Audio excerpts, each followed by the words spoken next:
Tem algo que sempre paira na minha cabeça quando alguém diz: eu quero ter um relacionamento. E eu não tô dizendo isso como crítica, é uma dúvida genuína, porque isso me leva a um questionamento.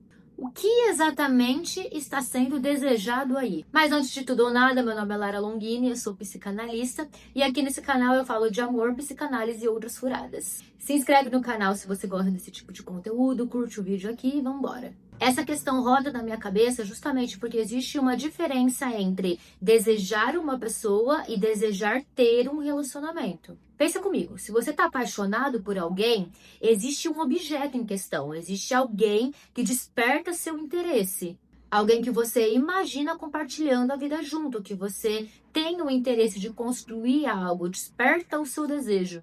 Mas quando não existe ninguém específico, o que é que está sendo desejado? Porque dá para desejar uma pessoa que não existe na sua vida? E é aí que a questão começa a ficar interessante para mim. Me parece que quando alguém diz que quer um relacionamento, o que está sendo desejado não é exatamente um encontro com o outro, mas é uma posição. A posição de quem está em um relacionamento. E isso muda tudo. Porque daí talvez o desejo não seja por alguém, mas pela sensação de pertencimento, pelo reconhecimento que estar em um relacionamento dá, pela validação de existência, ou até pela promessa de que a vida será mais completa dessa forma. E eu acho que isso tem uma relação com a forma como a cultura olha para a solteirice. Como se estar solteiro fosse um estado transitório, uma sala de espera. Como se a vida estivesse acontecendo em outro lugar e você só tivesse validade socialmente estando em um relacionamento. E essa perspectiva se dá a partir de uma monogamia compulsória, mas eu não vou nem entrar nesse quesito, porque o meu interesse aqui nessa conversa é outra coisa. O que me interessa é pensar que o amor, uma relação, é uma das experiências da vida que não pode ser produzidas individualmente. Você pode desejar encontrar alguém, compartilhar a sua vida com alguém, construir intimidade com o outro, mas você não pode produzir sozinho um relacionamento, porque o outro precisa desejar também. E a gente já tem extrema dificuldade em lidar com as questões que vêm do nosso desejo. Imagina com o desejo do outro. Primeiramente, aceitar que o outro tem desejo e que ele é diferente do seu e que ele não está passível de mudança a partir do que você faz. Isso complica muito a história para nós seres humaninhos, tudo narcisistinha. Mas para além disso, eu tô querendo colocar uma questão aqui sobre a forma como a gente tem enxergado relacionamentos a partir de uma perspectiva utilitarista. Porque a gente tá numa época que tudo é tratado como meta. E aí surge essa demanda de querer ter um relacionamento, estar em um relacionamento. A individualização da responsabilidade disso acontecer ou não na sua vida. Como se bastasse esforço suficiente, como se existisse uma estratégia correta. Como se o amor pudesse ser conquistado da mesma forma que se conquista uma promoção ou um objetivo financeiro. Mas o encontro com o outro não funciona assim, porque o outro não é uma recompensa, não é um troféu, um prêmio, ele não está passível de ser uma meta.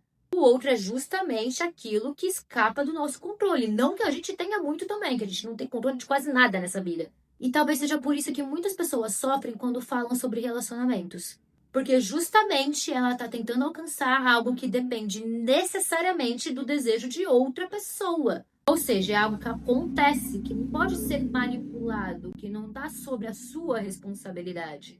E aí, quando o relacionamento finalmente acontece, ele entra numa lógica na cabeça das pessoas de sucesso ou de fracasso. Que é outra coisa que eu acho bizarro olhar. Porque será que faz sentido a gente falar que um relacionamento fracassou? Veja, se duas pessoas compartilharam um pedaço da vida juntos, construíram memórias, cresceram individualmente, aprenderam coisas sobre si mesmas, viveram o amor, conflitos, transformações. Como que a gente pode colocar numa lógica de produção tão dicotômica como o sucesso ou fracasso? Eu entendo que existem relacionamentos marcados por violência, por destruição, por um sofrimento extremo. Não é por aí que eu tô indo. Tô indo através da lógica de uma pessoa que diz que o relacionamento fracassou simplesmente porque ele acabou. E algo que termina não necessariamente significa que falhou. O ponto que eu tô colocando é que talvez nós estejamos tentando medir experiências humanas na mesma medida que usamos para avaliar projetos, empresas e metas. Relacionamentos não são produtos. Relacionamentos são vivências, são encontros. E encontros podem ser maravilhosos, difíceis, transformadores, desafiadores, dolorosos, inesquecíveis. Pode ter tudo isso junto e misturado, pode não ter nada disso, mas nem por isso eles estão passíveis de serem classificados como algo que teve sucesso ou fracasso. Eles acontecem e eles acabam, assim como tantas outras experiências fundamentais da vida. Tudo isso que eu tô falando demonstra essa problemática da centralização do amor romântico na nossa vida.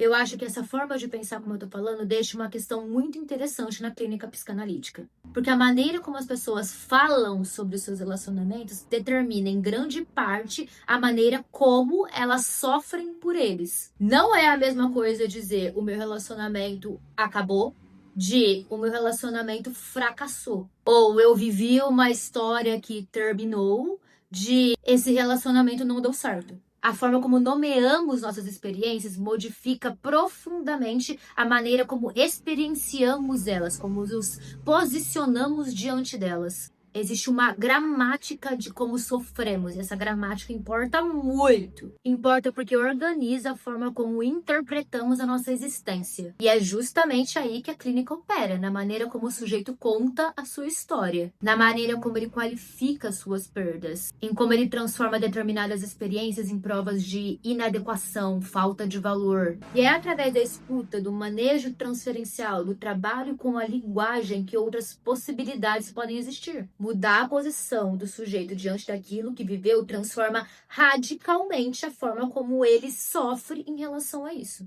Eu estou em fase de gravação da minha mentoria de psicanálise e isso é uma das coisas que eu trabalho fortemente com os meus mentorandos. Como escutar a lógica que organiza o sofrimento de alguém e como trabalhar com isso clinicamente. Então fiquem ligados para acompanhar o lançamento e até o próximo vídeo.